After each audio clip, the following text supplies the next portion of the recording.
And that is the end of the game. This game went down to the wire. The Bison ultimately took the win, 70-68 in the last seconds, man. Oh, my.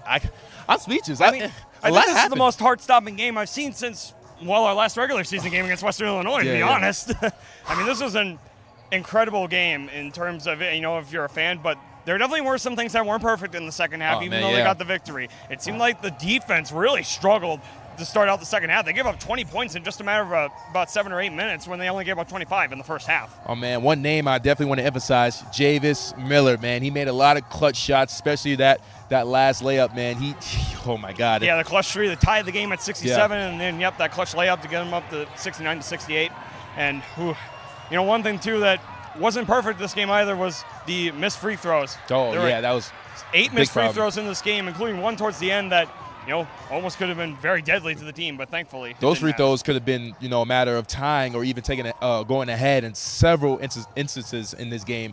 I want to say also emphasizing defense. We harped on that, and they kind of slipped in that second half.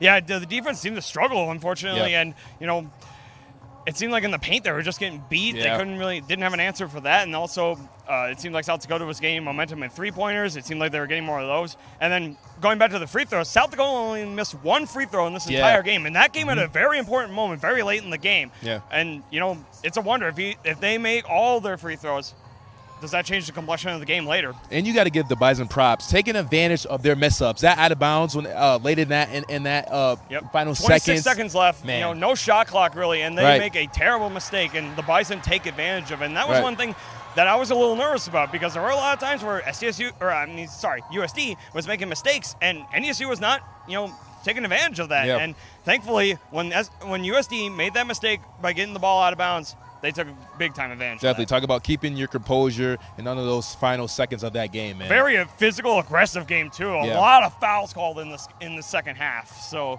that was something that the Bison had to overcome as well. And speaking of the players, we definitely can't go unnoticed. Grant Nelson, 23 points, 11 rebounds, double-double. I mean, he did his thing tonight. Yeah, absolutely. And, you expect great players to do great things, and that's just a good example of it right now. Grant has that experience. And then we also talked about the guys who didn't have this experience, who needed to step up. And like you mentioned, to Javis Miller, did that tonight for this team.